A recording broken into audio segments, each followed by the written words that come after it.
ಎಲ್ಲರಿಗೂ ನಮಸ್ಕಾರ. ನನ್ನ ರೆಸಿಪಿ ಚಾನಲ್ಗೆ ಸ್ವಾಗತ. ನಾನಿವತ್ತು ತುಂಬಾ ಟೇಸ್ಟಿಯಾಗಿ ಮತ್ತು ಸಿಂಪಲಾಗಿ ಮಾಡ್ಕೊಳ್ಳುವಂಥ ಮಸಾಲೆ ನೀರು ದೋಸೆ ಯಾವ ರೀತಿ ಮಾಡೋದು ಅಂತ ತೋರಿಸ್ಕೊಡ್ತಿದ್ದೀನಿ. ಅದಕ್ಕಿಂತ ಮೊದಲು ಫಸ್ಟ್ ಟೈಮ್ ನನ್ನ ಚಾನಲ್ ನೋಡ್ತಾ ಇರೋರು ಸಬ್ಸ್ಕ್ರೈಬ್ ಮಾಡ್ಕೊಳ್ಳಿ. ಅದೇ ರೀತಿ ಲೈಕ್ ಮಾಡಿ, ಶೇರ್ ಮಾಡಿ, ಕಮೆಂಟ್ ಮಾಡಿ ಮತ್ತು ನನ್ನ ಚಾನಲ್ಗೆ ತುಂಬಾ ಸಪೋರ್ಟ್ ಮಾಡ್ತೀರಿ ಅಂತ ಹೇಳ್ತಾ ಈಗ ಬನ್ನಿ ವಿಡಿಯೋ ಶುರು ಮಾಡೋಣ. ಮಸಾಲೆ ನೀರು ದೋಸೆ ಮಾಡ್ಕೊಳ್ಳೋದಕ್ಕೆ ಮೊದಲಿಗೆ ಒಂದು ಬೌಲ್ ತಗೊಳ್ಳೋಣ. ಅದಕ್ಕೆ ನಾನು 1 ಗ್ಲಾಸ್ ಅಕ್ಕಿ ಹಾಕ್ಕೊಳ್ತಾ ಇದ್ದೀನಿ. ಅಕ್ಕಿ ಹಾಕ್ಕೊಂಡಾದ ನಂತರ ಇದಕ್ಕೆ ಸ್ವಲ್ಪ ನೀರು ಹಾಕಿ ವಾಶ್ ಮಾಡ್ಕೊಳ್ತಾ ಇದ್ದೀನಿ. ಅಕ್ಕಿಯನ್ನು 2-3 ಸಲ ನೀರು ಹಾಕಿ ಚೆನ್ನಾಗಿ ವಾಶ್ ಮಾಡ್ಕೊಳ್ಬೇಕು. ನಾನು ಕೂಡ ಇಲ್ಲಿ ನೀರು ಹಾಕ್ಕೊಂಡು ಅಕ್ಕಿಯನ್ನು ಚೆನ್ನಾಗಿ ವಾಶ್ ಮಾಡ್ಕೊಳ್ತಿದ್ದೀನಿ. ಅದೇ ರೀತಿ 2-3 ಸಲನಾದರೂ ಚೆನ್ನಾಗಿ ವಾಶ್ ಮಾಡ್ಕೊಳ್ಬೇಕು.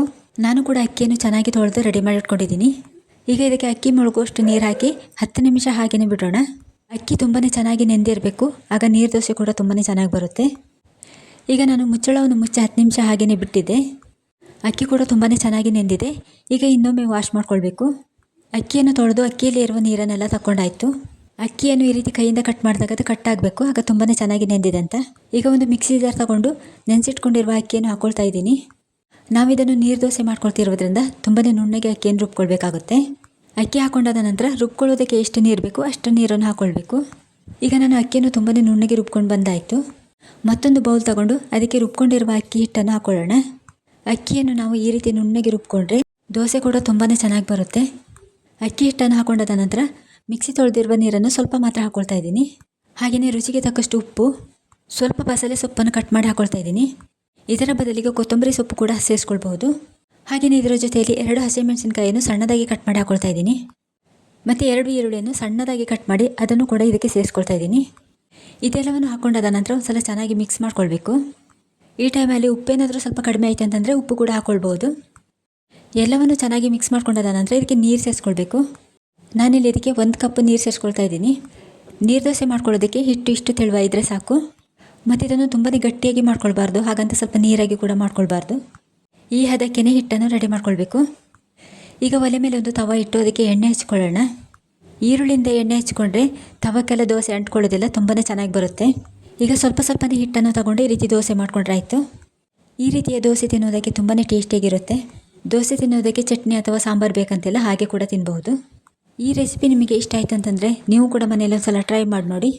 ದೋಸೆಯನ್ನು ಹಾಕ್ಕೊಂಡಾದ ನಂತರ ಇದಕ್ಕೆ ಒಂದು ಮುಚ್ಚಳವನ್ನು ಮುಚ್ಚಬೇಕು. ಮುಚ್ಚಳವನ್ನು ಮುಚ್ಚಿಲ್ಲ ಅಂತಂದರೆ ದೋಸೆ ಅಷ್ಟೊಂದು ಚೆನ್ನಾಗಿ ಬರೋದಿಲ್ಲ. ದೋಸೆ ಮೇಲ್ಗಡೆ ಎಲ್ಲ ಹಿಟ್ಟೆಲ್ಲ ಹಾಗೆಯೇ ಉಳಿದು ಬಿಡುತ್ತೆ. ಮತ್ತು ದೋಸೆಯನ್ನು ತೆಗೆಯುವಾಗ ಅದು ಕಟ್ಟಾಗಿಬಿಡುತ್ತೆ. ಹಾಗಾಗಿ ಮುಚ್ಚಳವನ್ನು ಮುಚ್ಚಿ ಬೇಯಿಸ್ಕೊಳ್ಬೇಕು.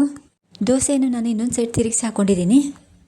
ದೋಸೆಯನ್ನು ಈ ರೀತಿ 2 ಸೈಡ್ ಬೇಯಿಸ್ಕೊಳ್ಬೇಕಂತಿಲ್ಲ, ಒಂದೇ ಸೈಡ್ ಬೇಯಿಸ್ಕೊಂಡ್ರೆ ಸಾಕು. ದೋಸೆಯನ್ನು ಮತ್ತೊಂದು ಸೈಡ್ ತಿರುಗಿಸಿ ಹಾಕ್ಕೊಂಡು ಈ ರೀತಿ ಮಾಡಿಸ್ಕೊಳ್ಳೋದ್ರಿಂದ ದೋಸೆ ಒಂದಕ್ಕೊಂದು ಅಂಟ್ಕೊಳ್ಳೋದಿಲ್ಲ. ಹಾಗಾಗಿ ಈ ರೀತಿ ಮಾಡ್ಕೊಳ್ಳೋದ್ರಿಂದ ದೋಸೆಯನ್ನು ನಾವು ಎಷ್ಟು ಹೊತ್ತು ಬೇಕಾದರೆ ಇಡ್ಬೋದು. ಸ್ವಲ್ಪನೂ ಕೂಡ ಒಂದಕ್ಕೊಂದು ದೋಸೆ ಅಂಟ್ಕೊಳ್ಳೋದಿಲ್ಲ. ದೋಸೆಗಳು ತುಂಬಾ ಚೆನ್ನಾಗಿ ಇರುತ್ತೆ. ದೋಸೆಯನ್ನು ಒಂದು ಪ್ಲೇಟ್ಗೆ ತಗೊಂಡಾಯಿತು. ಇನ್ನೊಂದು ದೋಸೆಯನ್ನು ಮಾಡಿ ತೋರಿಸ್ತಾ ಇದ್ದೀನಿ. ನಾನು ಮೊದಲು ದೋಸೆ ಮಾಡ್ಕೊಳ್ಳುವಾಗ ಈರುಳ್ಳಿಯಿಂದ ಎಣ್ಣೆಯನ್ನು ಹಚ್ಕೊಂಡು ತೋರಿಸಿದ್ದೀನಿ. ಈಗ ನಾನು ಬಾಳೆ ಎಲೆಯ ದಂಟಿನಿಂದ ಎಣ್ಣೆಯನ್ನು ಹಚ್ಕೊಳ್ತಾ ಇದ್ದೀನಿ. ಬಾಳೆ ಎಲೆಯ ದಂಟಿನಿಂದ ಎಣ್ಣೆಯನ್ನು ಹಚ್ಕೊಂಡ್ರೆ ತವಕ್ಕೆ ದೋಸೆ ಅಂಟ್ಕೊಳ್ಳೋದಿಲ್ಲ, ತುಂಬಾ ಚೆನ್ನಾಗಿ ಬರುತ್ತೆ. ದೋಸೆ ಮಾಡ್ಕೊಳ್ಳುವಾಗ ತವಕ್ಕೆ ಏನಾದರೂ ದೋಸೆ ಅಂಟ್ಕೊಳ್ತಿದೆ, ಬಿಟ್ಕೊಂಡು ಬರ್ತಾ ಇಲ್ಲ ಅಂತಂದರೆ ಈರುಳ್ಳಿಂದ ಎಣ್ಣೆ ಹಚ್ಕೊಂಡು ದೋಸೆ ಮಾಡ್ಕೊಳ್ಬೋದು. ಇಲ್ಲಾಂತಂದರೆ ಬಾಳೆ ಎಲೆಯ ದಂಟಿನಿಂದ ಎಣ್ಣೆಯನ್ನು ಹಚ್ಕೊಂಡು ದೋಸೆ ಮಾಡ್ಕೊಳ್ಬೋದು. ಹೀಗೆ ಮಾಡ್ಕೊಳ್ಳೋದ್ರಿಂದ ತವಕ್ಕೆ ದೋಸೆ ಅಂಟ್ಕೊಳ್ಳೋದಿಲ್ಲ, ತುಂಬಾ ಚೆನ್ನಾಗಿ ಬರುತ್ತೆ. ನೀವು ಯಾವುದು ಬೇಕಿದ್ರೂ ಟ್ರೈ ಮಾಡಬಹುದು. ಈ ದೋಸೆ ರೆಸಿಪಿ ನಿಮ್ಗೆ ಏನಾದರೂ ಇಷ್ಟ ಆಯಿತು ಅಂತಂದರೆ ನನ್ನ ಚಾನಲ್ಗೆ ಸಬ್ಸ್ಕ್ರೈಬ್ ಮಾಡ್ಕೊಳ್ಳಿ, ಹಾಗೆ ಒಂದು ಲೈಕ್ ಕೊಡಿ. ಮತ್ತು ತುಪ್ಪ ಇಷ್ಟಪಡೋರಾದರೆ ದೋಸೆ ಮೇಲ್ಗಡೆ ತುಪ್ಪ ಹಾಕ್ಕೊಳ್ಬೋದು. ತುಪ್ಪ ಬೇಡ ಅಂತಂದರೆ ಎಣ್ಣೆ ಕೂಡ ಹಾಕ್ಕೊಳ್ಬೋದು. ನಾನು ಯಾವುದನ್ನು ಹಾಕ್ಕೊಳ್ಳದೆ ಹಾಗೆಯೇ ಮಾಡ್ಕೊಳ್ತಾ ಇದ್ದೀನಿ. ಮತ್ತು ಈ ರೀತಿ ದೋಸೆ ಮಾಡ್ಕೊಂಡು ತಿಂದರೆ ತುಂಬಾ ಟೇಸ್ಟಿಯಾಗಿರುತ್ತೆ, ಹೆಲ್ದಿಯಾಗಿರುತ್ತೆ. ಈಗ ದೋಸೆಗಳನ್ನೆಲ್ಲ ರೆಡಿ ಮಾಡ್ಕೊಂಡು ಆಯಿತು. ಒಂದು ಪ್ಲೇಟಿಗೆ ಹಾಕ್ಕೊಳ್ತಾ ಇದ್ದೀನಿ.